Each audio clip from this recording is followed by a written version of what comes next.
नमस्कार साथियों, कैसे हैं आप सब। उम्मीद करता हूं आप सब बढ़िया होंगे, शानदार होंगे, जबरदस्त होंगे।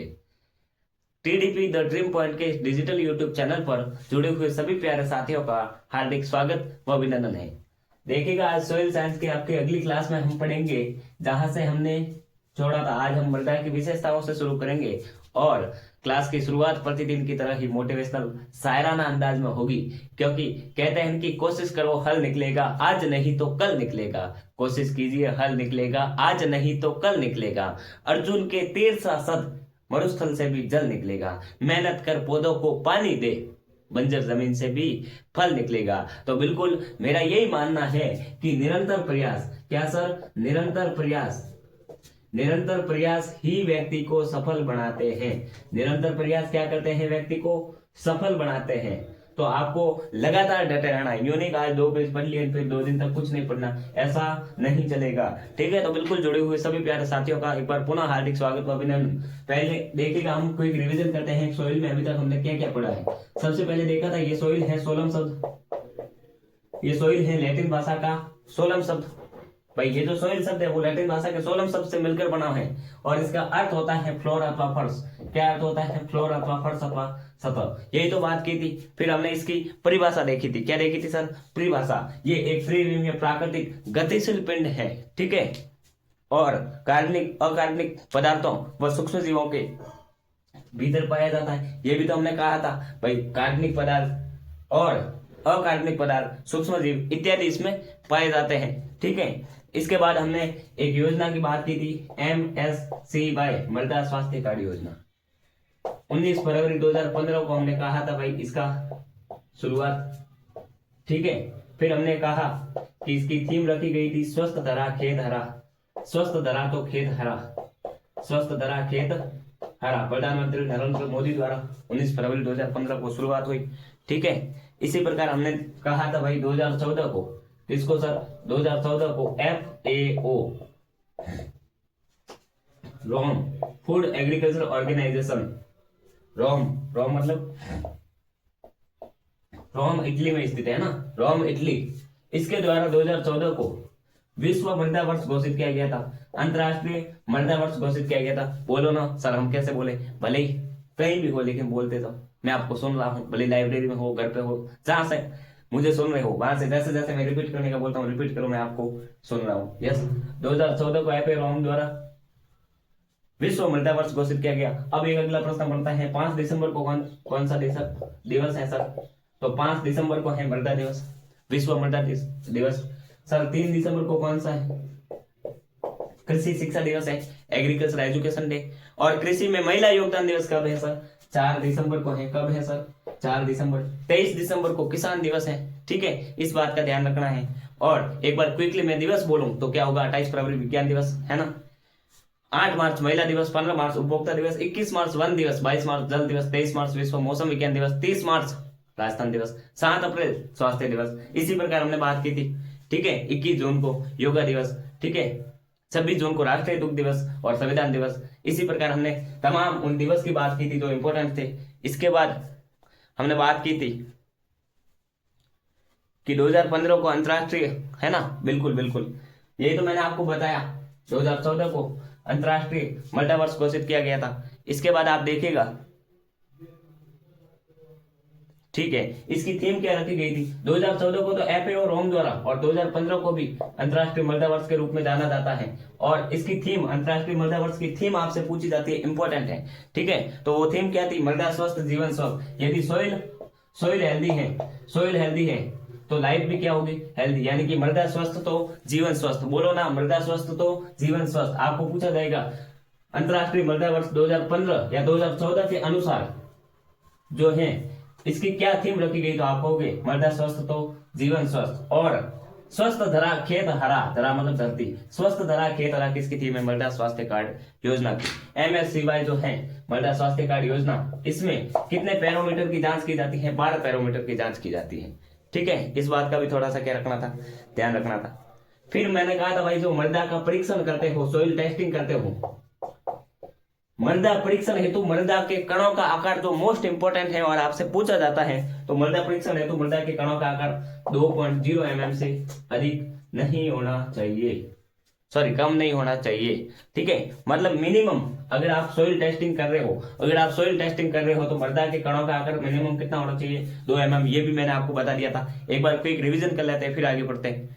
ठीक है, इसके बाद मैंने आपको बताया था इसकी 2 शाखा, इस मृदा की, इस सोइल की सोलम की 2 शाखाएं, एक तो पेडोलॉजी और एक एडिपोलॉजी। पेडोलॉजी में मृदा का जन्म, निर्माण और वितरण या वर्गीकरण से संबंधित अध्ययन किया जाता है। और पेडोलॉजी के पिता या पेडोलॉजी शब्द किसने दिया, very very very very very important, pedology शब्द वीवी डाकुचेर ने दिया।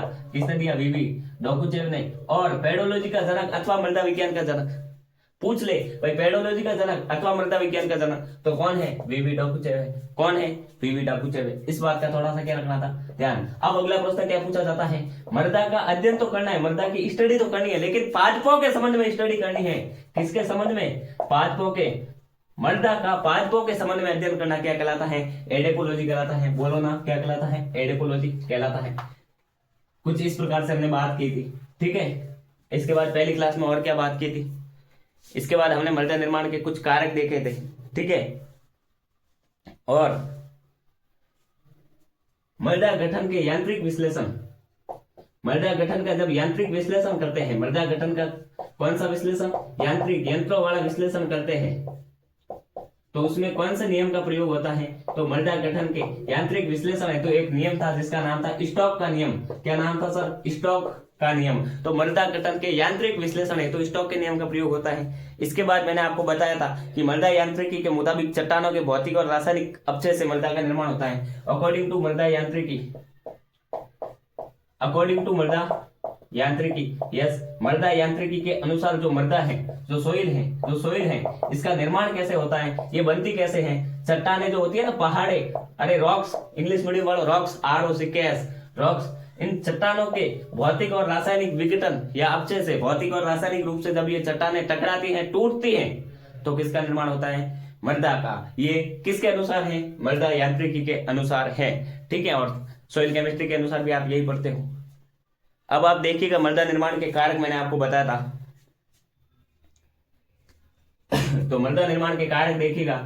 अरे सर, मृदा निर्माण के कारक 2 प्रकार के थे और ये मोस्ट इंपोर्टेंट है। मृदा निर्माण के कारक आपसे बार बार पूछे ही जाते हैं। तो मृदा निर्माण के कारक आप देखिएगा, मैंने क्या बताए थे भाई, एक तो बताया था सक्रिय कारक, इसमें भी 2, एक तो थे सर सक्रिय कारक, एक थे निष्क्रिय कारक।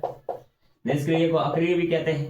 सक्रिय में थे सर जलवायु और जीवमंडल, जलवायु और जीवमंडल, यही तो थे सर। सक्रिय में कौन से थे, जलवायु और जीवमंडल। ये 2 तो किस में थे सर, सक्रिय कारक में थे। किस में थे सर, सक्रिय कारक में थे, जलवायु और जीवमंडल, जलवायु और जीवमंडल। और निष्क्रिय कारक में क्या थे सर, RBPT, है ना। निष्क्रिय कारक में क्या थे, पैतृक पदार्थ, पैतृक पदार्थ, उच्छ्वास या स्थलाकृति, इसके अलावा क्या था सर, मृदा आयु, मृदा की आयु, सोइल एज, आयु। ठीक है, ये तीनों थे निष्क्रिय कारक, जलवायु, जीवमंडल। और जलवायु सबसे सक्रिय कारक है, सबसे सक्रिय कारक है। इंपोर्टेंट में मैंने दिखाया था भाई, जलवायु क्या है, सबसे सक्रिय कारक है। इस बात का थोड़ा सा क्या रखना था, ध्यान रखना था। ठीक है, इस प्रकार से हमने पहली क्लास में बात की थी। फिर दूसरी क्लास की जब शुरुआत की तो मोटिवेशनल शायराना अंदाज में शुरुआत करके हमने देखा मृदा परिच्छेदिका को, सोइल प्रोफाइल को, मृदा प्रोफाइल अथवा मृदा परिच्छेदिका को। मैंने कहा मृदा का जब ऊर्ध्वाधर या खड़ा काट लगाओगे तो उसमें विभिन्न संस्तर की परतें दिखती हैं और उन संस्तर की परतों का संयुक्त रूप क्या कहलाता है, मृदा प्रोफाइल या मृदा संस्तर कहलाता है। फिर इस मृदा संस्तर के प्रकार, इस मृदा संस्तर के प्रकार, क्या सर, मृदा संस्तर के प्रकार, टाइप ऑफ सोइल प्रोफाइल। ठीक है, सोइल हॉरिजन, सोइल हॉरिजन, इन संस्तरों का संयुक्त रूप है प्रोफाइल। ठीक है, लेकिन संस्तर हैं अलग अलग, ठीक है। अब इसमें एक तो था ओ संस्तर और ओ मीन्स ऑर्गेनिक, मैंने कहा था ओ मीन्स ऑर्गेनिक। और कई बार इतना सिंपल सवाल आता है कि निम्न में से कार्बनिक संस्तर है, अरे जिसका नाम ही कार्बनिक हो वो काम तो कार्बनिक का ही करेगा, जिसका नाम ही कार्बनिक हो वो काम तो कार्बनिक का ही करेगा। तो ओ संस्तर कौन सा संस्तर है? कार्बनिक संस्तर है। और ये प्रश्न कई बार पूछा गया कि निम्न में से कार्बनिक संस्तर कौन सा है? ओ मीन्स ऑर्गेनिक, ठीक है। इस बात का थोड़ा सा क्या रखना था ध्यान। और ये कहां पाया जाता है? वनों की मृदाओं में, वनों की ऐसी मृदाओं में। मैंने कहा था भाई ओ संस्तर वनों की फॉरेस्ट, यस फॉरेस्ट की, आप लिखो फॉरेस्ट, इंग्लिश मीडियम वाला है ना, हिंदी मीडियम वाले तो वन ही लिखेंगे। वनों की ऐसी मृदाओं में जहां ह्यूमस की मात्रा, किसकी मात्रा सर? ह्यूमस की मात्रा 20% से अधिक हो। वनों की ऐसी मृदाएं जहां ह्यूमस की मात्रा 20% से अधिक हो, वहां कौन सा पाया जाता है सर? ओ संस्तर पाया जाता है। कौन सा पाया जाता है सर?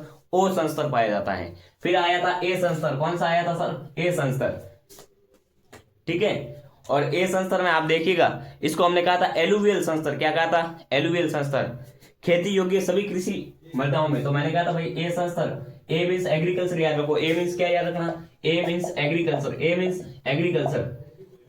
तो खेती योग्य सभी कृषि मृदाओं में कौन सा पाया जाता है? ए संस्तर पाया जाता है। ए मीन्स एग्रीकल्चर, एग्रीकल्चर यानी कृषि, तो कृषि योग्य सभी भूमियों में कौन सा पाया जाता है? ए संस्तर पाया जाता है। इस बात का ध्यान रखना है। फिर था ई संस्तर अथवा A2 संस्तर, ई अथवा A2 संस्तर, ठीक है। A2 अलग है, ए अलग है, A2 इस संस्तर को कहते हैं। इस बात का ध्यान रखना है। इसमें हमने कहा था इस संस्तर में पोषक तत्व गतिशील होकर निक्षालित होते हैं। तो पोषक तत्वों का गतिशील होकर निक्षालन होना कौन सा संस्तर में होता है? A2 अथवा ई संस्तर में होता है। इस बात का थोड़ा सा क्या रखना था? ध्यान रखना था। और सर्वाधिक निक्षालन वाला संस्तर भी पूछे, सर्वाधिक निक्षालन वाला, तो जहां पोषक तत्व गतिशील होकर निक्षालित होंगे सर्वाधिक निक्षालन वही होगा। सर्वाधिक लीचिंग, इंग्लिश मीडियम वालों लीचिंग शब्द पकड़ लेना, सर्वाधिक मैक्सिमम लीचिंग कहां होगी? तो आप कहोगे ई अथवा A2 संस्तर में, ई अथवा A2 संस्तर में। ई या A2 संस्तर में सर्वाधिक लीचिंग होती है, सर्वाधिक निक्षालन होता है। इस बात का थोड़ा सा क्या रखना है सब? ध्यान रखना। और ये इंपॉर्टेंट लाइन है, स्टार लगा के 5 स्टार देके लिखना है ना, 5 स्टार है ना, चॉकलेट नहीं। अब देखिएगा बी या इलुवियल, बी संस्तर या इलुवियल संस्तर। तो सर बी संस्तर या इलुवियल संस्तर, अब देखिएगा आप, पोषक तत्वों का गतिहीन जौन व सर्वाधिक अपचालन। देखो सर्वाधिक निक्षालन पूछे, सर्वाधिक निक्षालन पूछे, क्या रे? सर्वाधिक निक्षालन पूछे तो क्या कहोगे? सर्वाधिक निक्षालन पूछे तो ई अथवा A2 संस्तर, जहां पोषक तत्व गतिशील होकर निक्षालित हो रहे थे, ठीक है। इससे पहले ऑर्गेनिक पढ़ा था और ए पढ़ा था। ए मीन्स एग्रीकल्चर, सभी कृषि योग्य भूमि में। ऑर्गेनिक मतलब कार्बनिक पदार्थ की मात्रा अधिक होती है और कार्बनिक संस्तर है ये, ठीक है। और ई अथवा A2 जहां सर्वाधिक निक्षालन होता है, सर्वाधिक अपचालन पूछे तो बी संस्तर, सर्वाधिक अपचालन, निक्षालन अलग है, अपचालन अलग है। सर्वाधिक अपचालन पूछे, क्या पूछ ले सर? अपचालन, क्या सर? अपचालन बोलो ना, हम कैसे बोले सर? भले ही हो, सुनो आप जहां भी हो, बोलो, मन में बोलो, मैं सुन रहा हूं, ठीक है। बिल्कुल एक्रोसन, ठीक है। सर्वाधिक अपचालन कौन सा है? तो ये दोनों ही लाइन इंपॉर्टेंट है। लीचिंग सर्वाधिक कहां होती है? निक्षालन सर्वाधिक कहां होता है? तो आप कहोगे ई अथवा A2 में, ठीक है। और सर्वाधिक अपचालन कहां होता है? बी या इलुवियल में, बी या इलुवियल में। फिर संस्तर आता है सी, कौन सा आता है? सी, पैतृक या अल्प विकसित मृदा का संस्तर, पैतृक अथवा अल्प विकसित। सी, पैतृक अथवा अल्प विकसित। सी, पैतृक अथवा कैसा था सर? अल्प विकसित था। पैतृक संस्तर या अल्प विकसित संस्तर कौन सा? रिवीजन करा रहा हूं, बाद में व्यवस्थित जहां से छोड़ा था वहां से आगे लिखाऊंगा, ठीक है। रिवीजन करा रहा हूं अभी। सी संस्तर पैतृक अथवा अल्प विकसित मृदाओं में पाया जाता है। बोलो ना, पैतृक अथवा अल्प विकसित मृदाओं में पाया जाता है। फिर एक आता है सोलम या वास्तविक मृदा। तो सोलम, सोलम मतलब वो नहीं सर, सोइल जो है वो सोलम है, हाँ सोइल सोलम है, लैटिन भाषा के सब जानते हैं। लेकिन सोलम या वास्तविक मृदा किसे कहते हैं? A+B संस्तर का संयुक्त रूप, A+B संस्तर का संयुक्त रूप क्या कहलाता है? सोलम या वास्तविक मृदा कहलाता है, ठीक है। और रिंगोलिथ क्या था सर? रिंगोलिथ, तो सर रिंगोलिथ क्या था? रिंगोलिथ A, B और C संस्तर का संयुक्त रूप, A+B+C संस्तर का संयुक्त रूप, A, B और C संस्तर का संयुक्त रूप क्या कहलाता है? रिंगोलिथ कहलाता है। और पेडोन मृदा की सबसे छोटी इकाई है, ये भी बात कर ली थी। मृदा की सबसे छोटी इकाई कौन सी? पेडोन, ठीक है। और इसको मृदा के रूप में वर्गीकृत किया जाता है, ये मृदा का सबसे छोटा भाग है। इसके बाद हमने देखा था मृदा का मृदा का संगठन, और मृदा के संगठन में हमने 2 भागों में बांटा था मृदा संगठन को। मृदा संगठन को कितने भागों में बांटा रे? 2 भागों में, ठीक है। मृदा संगठन,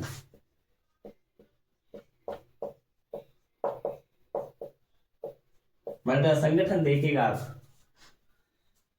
तो इसमें ठोस पदार्थ और रंध्रावकाश। मृदा संगठन में आप देखिएगा एक तो है ठोस पदार्थ और एक है रंध्रावकाश। ठोस पदार्थ और रंध्रावकाश। ठोस पदार्थ में दो चीजें, एक तो खनिज पदार्थ, एक कार्बनिक पदार्थ। एक तो खनिज पदार्थ, एक कार्बनिक पदार्थ। खनिज पदार्थ कितना सर? 45%, है ना? कितना सर? 45%। कार्बनिक पदार्थ कितना सर? 5%। और रंध्रावकाश में मृदा जल और मृदा वायु। जल कितनी सर? 25%। वायु कितनी सर? 25%। इस बात का थोड़ा सा क्या रखना था? ध्यान रखना था, ठीक है। फिर हमने देखा था मृदा वायु का संगठन। मृदा वायु का संगठन क्या देखा था सर? मृदा में वायु का संगठन तो यहाँ गैसें लिखी थी, या मृदा में लिखा था या वातावरण में लिखा था। जैसे यहाँ नाइट्रोजन लिखी थी, नाइट्रोजन मृदा में कितनी थी सर? 79.2%। नाइट्रोजन मृदा में कितनी थी? 79.2%। और वातावरण में कितनी थी? 79.0%। वातावरण में कितनी है? 79.0%। फिर यही बात की थी हमने ऑक्सीजन के सेंस में, तो मृदा में कितनी थी? 20.6। मृदा में कितनी थी ऑक्सीजन? 20.6। कितनी थी? 20.6। और वातावरण में 20.9। 20.6, 20.9। या 2 इसमें से कम थे या 3 इसने कहा भाई ये अगर कम दिए तो हमें इसमें 3 ज्यादा दो। तो इसमें 20.6 है क्या? ऑक्सीजन। और इसमें 20.9 है क्या? ऑक्सीजन। कहाँ पे? वातावरण में, ठीक है। CO2 देखिएगा मृदा में 0.25 और वातावरण में 0.03। और फिर हमने 2 लाइनें लिखी थी 5 स्टार देके, मृदा में CO2 की मात्रा वायुमंडल की अपेक्षा 8 से 10 गुना अधिक होती है। मृदा में CO2 की मात्रा वायुमंडल की अपेक्षा 8 से 10 गुना अधिक होती है। मृदा में CO2 अधिक होती है, ठीक है। 0.25 और 0.03 आप खुद देख सकते हो, ठीक है। और खड़ी फसल में CO2 की मात्रा भूमि की अपेक्षा 8 से 10 गुना अधिक पाई जाती है। यही तो बात की थी हमने। यस सर, यही बात की थी। अब आप देखिएगा, इससे आगे बात करते हैं। हाँ, अब देखिएगा अगला पॉइंट क्या है सर? मृदा की, अगला पॉइंट है मृदा की विशेषताएं। क्या है सर? मृदा की विशेषताएं, ठीक है। तो मृदा की विशेषताएं आप देखिएगा, मृदा की विशेषताएं आप देखिएगा। पहली विशेषता है मृदा कणाकार। सर पहले तो हमें यही बताओ मृदा कण होते क्या है? मृदा कणाकार तो बाद में पढ़ेंगे, पहले तो मृदा कण क्या है वो जानो। तो मृदा के कण साथियों, मृदा के जो छोटे छोटे कण होते हैं ना उसकी बात कर रहा हूं, तो वो 3 होते हैं। एक तो होता है बालू, है ना। मृदा कणाकार 3 प्रकार के हैं, बालू, शिल्ट और क्ले अथवा मृत्तिका। क्ले अथवा मृत्तिका, ये 3 प्रकार के क्या है? मृदा के कण है, ठीक है। और इन तीनों का सापेक्ष अनुपात, इन तीनों का मृदा कणों का मतलब कौन कौन से? बालू, सिल्ट और क्ले का सापेक्ष मतलब समान अनुपात। सापेक्ष मतलब कॉरस्पॉन्डिंग, समान अनुपात क्या कहलाता है? मृदा कणाकार कहलाता है। भाई मृदा कण 3 प्रकार के हैं, बालू, सिल्ट और क्ले। और इन बालू, सिल्ट और क्ले तीनों का सापेक्ष यानी कि समान अनुपात क्या कहलाता है? मृदा कणाकार कहलाता है। तो मृदा की एक विशेषता है, पहली विशेषता कौन सी? मृदा कणाकार, ठीक है। अब आप देखिएगा कि बालू, सिल्ट एवं मृत्तिका के कणों का सापेक्ष अनुपात, ठीक है, जिसके कारण बालू या तो मोटी होती है, रेत या तो क्या होती है? मोटी होती है या फिर महीन होती है। इन तीनों का अनुपात देखते हैं तभी तो वो मृदा मोटी या महीन होती है, पतली होती है, झीणी होती है। मृदा गठन या मृदा कणाकार कहते हैं। सीधी बात है। मृदा कणाकार को और क्या कह सकते हैं सर? मृदा गठन कह दो, मृदा गठन कह दो। क्या कह दो सर? मृदा गठन कह दो, ठीक है। इस बात का थोड़ा सा क्या रखना है? ध्यान रखना है। अब ये मृदा का स्थायी मूल गुण है। मृदा का स्थायी गुण कौन सा है? मृदा कणाकार मृदा का स्थायी मूल गुण है, स्थायी परमानेंट गुण है। ये चेंज नहीं होता। यूनिक भाई आज कल इतना है तो कल इतना हो जाए, नहीं। मृदा कणाकार मृदा का कैसा गुण है सर? स्थायी गुण है। तो आपको पूछा जाता है निम्न में से मृदा की स्थायी विशेषता है, स्थायी गुण है, तो कौन सी है? आप क्या कहोगे सर? आप कहोगे कि सर मृदा का स्थायी गुण, स्थायी विशेषता मृदा कणाकार है। इस बात का थोड़ा सा क्या रखना है, ध्यान रखना है, क्योंकि इसे परिवर्तित नहीं किया जा सकता। अब इसे परिवर्तित नहीं किया जा सकता, इसमें क्या चेंज हो सकता है भाई, इतना है कम तो इतना ही रहेगा। हम चाह के भी यूनिक फेविक्विक ला के चिपका दिया फेविक्विक ला के चिपका दिया, होगा क्या, नहीं होगा, है ना। तो स्थायी गुण कौन सा है, मृदा कणाकार है। सबसे महीन कण कौन सा होता है सर, मृत्तिका होता है। सबसे महीन कण कौन सा होता है, क्ले अथवा मृत्तिका, क्ले अथवा मृत्तिका। ठीक है, क्ले अथवा मृत्तिका जो है वो सबसे महीन गुण होता है। क्ले अथवा मृत्तिका जो है वो सबसे महीन कण होता है। सबसे महीन, सबसे पतला कण कौन सा होता है, क्ले अथवा मृत्तिका, क्ले अथवा मृत्तिका। इस बात का थोड़ा सा क्या रखना है, ध्यान रखना है। ठीक है, अब मृदा कणों का वर्गीकरण, वेरी वेरी वेरी इंपॉर्टेंट है ना। मृदा कणों का वर्गीकरण, मैंने आपको एक इंस्टीट्यूट बताया था, IISS, Indian institute of soil science, भारतीय मृदा विज्ञान संस्थान। कहाँ पे है सर, भोपाल में है, बोलो ना, भोपाल में है। तो देखिएगा, अब मैं बात करूंगा IISS के अनुसार मृदा कणों के वर्गीकरण की, है ना। अच्छा, पहले हम बात करते हैं ISS के अनुसार, ISS के अनुसार, international society of soil science के अनुसार, international society of soil science के अनुसार देखिएगा तो यहाँ तो आप लिखेंगे क्रम संख्या, क्या लिखेंगे सर, SR नंबर, है ना। यहाँ तो लिखेंगे क्रम संख्या, फिर लिखेंगे कण या वर्ग का नाम, और फिर लिखेंगे आकार। यहाँ तो लिखेंगे कण नाम, है ना, कौन सा है भाई, बालू है, सिल्ट है, क्ले है, ठीक है। और यहाँ लिखेंगे हम उसका आकार, क्या लिखेंगे सर, आकार।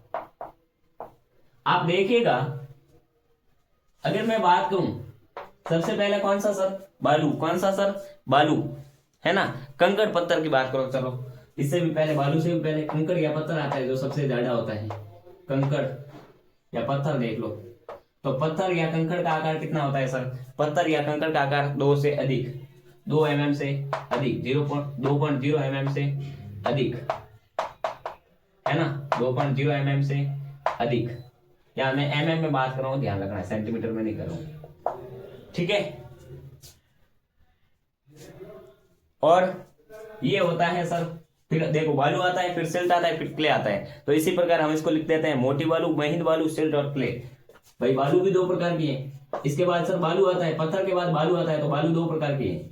एक तो है मोटी बालू, जाड़ी बालू, एक है पतली महीन बालू, ठीक है। तो दोनों का आकार, फिर सिल्ट आता है सर, सिल्ट आता है, फिर क्ले आता है, मृत्तिका आती है, ठीक है।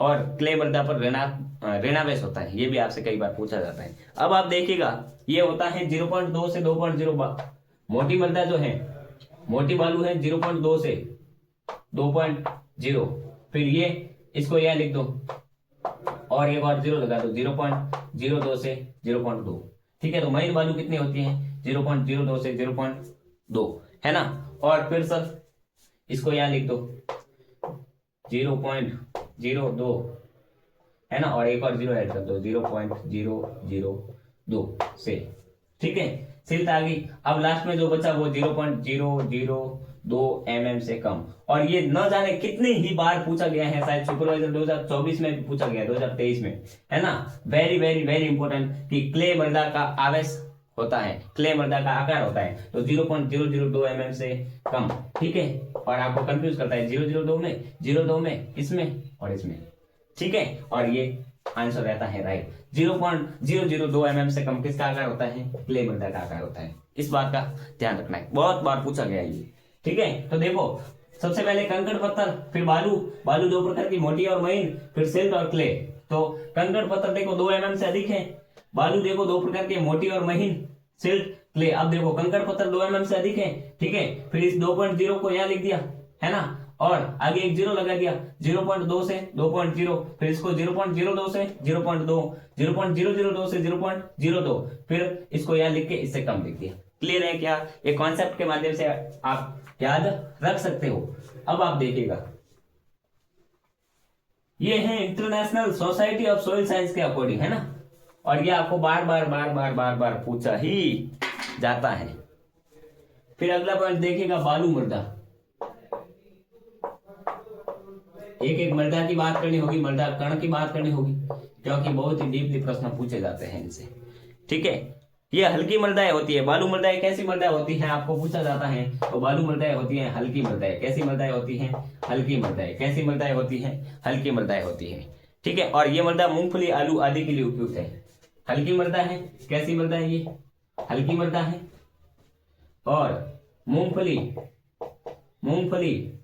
और आलू के लिए उपयुक्त। तो आपको पूछा जाएगा कि बालू मृदा किसके लिए उपयुक्त है। ठीक है, बालू मृदा, बालू आलू, बालू आलू, बोलो बालू आलू, बालू आलू, बालू आलू, बालू आलू। तो बालू मृदा आलू और आलू के साथ मूंगफली फ्री, आलू के साथ मूंगफली फ्री, नववर्ष का नया ऑफर, आलू के साथ मूंगफली फ्री, नववर्ष का नया ऑफर, आलू के साथ मूंगफली फ्री, बोलो ना, आलू के साथ मूंगफली फ्री। यानी कि बालू मृदा है, बालू आलू और आलू के साथ मूंगफली फ्री। तो बालू आलू और मूंगफली दोनों के लिए उपयुक्त है। ठीक है, और इसमें 70% से अधिक बालू और 15% से कम क्ले होता है। अब इसमें 70% से अधिक बालू मृदा में 70% से अधिक, 70% से अधिक तो क्या होता है? बालू होता है। और 15% से कम क्या होता है? 15% से कम क्या होता है सर? क्ले होता है। ठीक है, बालू मृदा में 70% से अधिक बालू होता है, 15% से कम क्या होता है? क्ले होता है। इस बात का ध्यान रखना है।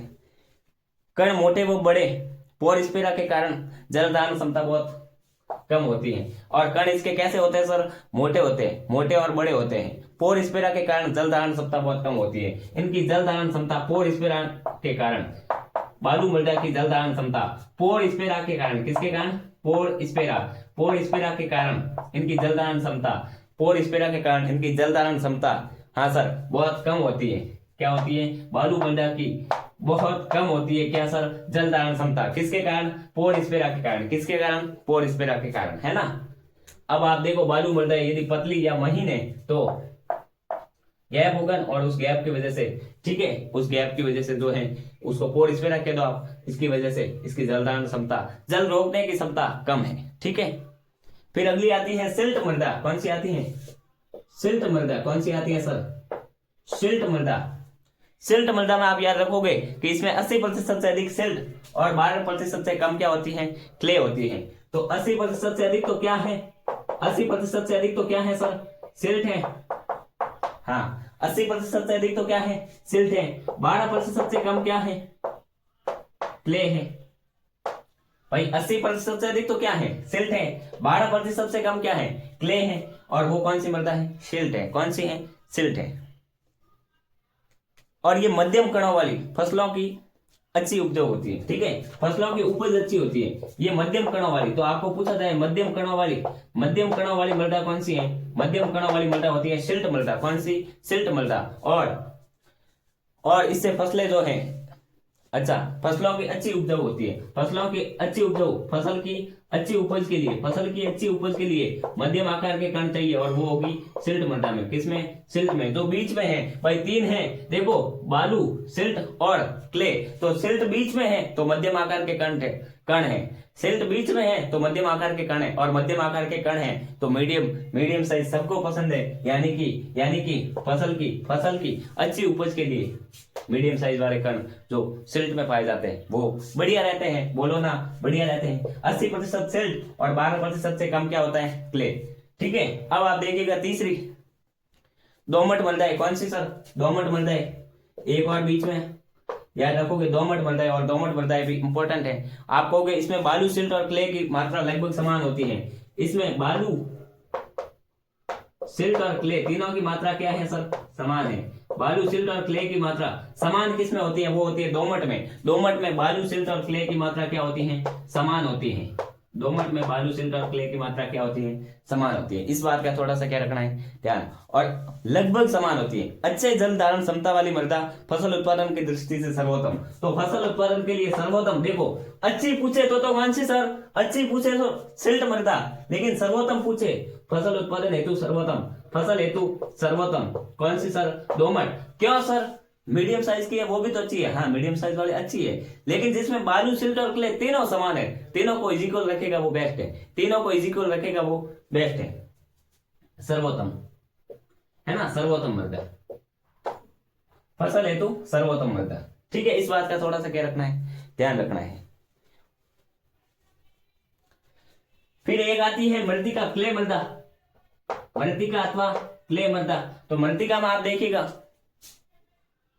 इन मृदाओं में कम से कम 35% से कम क्ले होते हैं, 35% से कम क्या होते हैं, क्ले कण होते हैं। तो इसमें मृतिका में 35% किसके कण होते हैं, मृतिका के कण होते हैं, 35% मृतिका कण होते हैं, मृतिका कण होते हैं। इस बात का ध्यान रखना है। इसके कण सबसे महीन होते हैं, अतः जल निकास ठीक नहीं रहता। इसके कण सबसे झीणे होते हैं रे, सबसे झीणे होते हैं, कण सबसे महीन होते हैं, सबसे महीन होते हैं, बोलो ना, सबसे महीन होते हैं। और सर सूखने पर दरारें बन जाती है, सूखने पर क्या बन जाती है, दरारें। अब एक बार देखो, इनको रिवाइज करते हैं। देखिएगा बालू मृदाएं, बालू मृदाओं की बात करें तो बालू आलू, बालू आलू, बालू आलू, बालू आलू का यानी कि बालू में आलू आया। बालू मृदा किसके लिए उपयुक्त है, आलू। और आलू के लिए नववर्ष ऑफर है कि आलू के साथ मूंगफली फ्री, आलू के साथ मूंगफली फ्री। तो बालू मृदा आलू और मूंगफली के लिए अच्छी है। फिर हल्की मृदा है, फिर क्या सर, हल्की मृदा है। बालू मृदा एक ऐसी मृदा है सर, हल्की मृदा है, जल धारण क्षमता बहुत कम होती है। किसके कारण, पोरस्पेरा के कारण। किसके कारण, पोरस्पेरा के कारण। 70% से अधिक बालू है और 15% से कम क्या है, क्ले है। फिर बात की सिल्ट की, सिल्ट 80, सिल्ट को 80 में सिल्टा दिया, सिल्ट को 80 में सिल्टाया यानी कि 80% सिल्ट है और 12% से कम क्ले है। 80% सिल्ट को 80 में निपटाया, 80% क्या है, सिल्ट है और 12% से कम क्या है, क्ले है और मध्यम कणों वाली है। और जिसके कण मीडियम होंगे, मीडियम सबसे अच्छी है, सबसे अच्छी नहीं लेकिन अच्छी है, तो फसलों के लिए अच्छी है, ठीक है। और सबसे अच्छी पूछे तो दोमट है, सबसे अच्छी क्या है, दोमट है। मृतिका 35% क्या है, मृतिका है। और कण है सबसे महीन, कैसा सर, सबसे महीन। फसल हेतु सर्वोत्तम कौन सी है, दोमट है। इस बात का थोड़ा सा क्या रखना है, ध्यान रखना है, ठीक है। फिर अगली आती है मृदा संरचना, लेकिन इसकी बात करेंगे अगली क्लास में, ठीक है। तो आज के लिए इतना ही। उम्मीद करता हूं आपको आज की क्लास शानदार लगी होगी, दमदार लगी होगी, मजेदार लगी होगी। अगर क्लास अच्छी लग रही हो तो क्लास को लाइक शेयर कमेंट, और कमेंट में बताना है सर क्लास कैसी लग रही है, क्या कमी है, क्या विशेषता है, सारी बातें बतानी है, ठीक है। और ये पहला ऐसा चैनल है जो कंप्लीट कोर्स फ्री करवा रहा है, तो प्लीज आपसे निवेदन है कि सब्सक्राइब कीजिए। और ऐसे विद्यार्थी जिन्हें वास्तविकता में ऐसे कोर्स की फ्री में नीड है, क्वालिटी में कोई कमी नहीं है, आप खुद देख पा रहे हैं ईमानदार से। भाई आपके हाथ में किताब है तो विद्या को साक्षी मान के कहना कि पढ़ाने की क्वालिटी में कोई कमी है क्या, किसी भी सब्जेक्ट में, ठीक है। और आपके टीचर आएंगे बहुत जल्द, ठीक है। तो हम अपनी तरफ से पूरा प्रयास कर रहे हैं, भले हम घाटे में चले जाए, लेकिन कृषि विद्यार्थी है तो कुछ करना है तो करना ही है, ठीक है। तो बहुत बहुत धन्यवाद, जुड़े रहिए, बने रहिए, कीजिए अपने सपनों को साकार, फ्री में बढ़े आगे, बढ़े आगे और कीजिए अपने सपनों को साकार। धन्यवाद, जय हिंद, वंदे मातरम।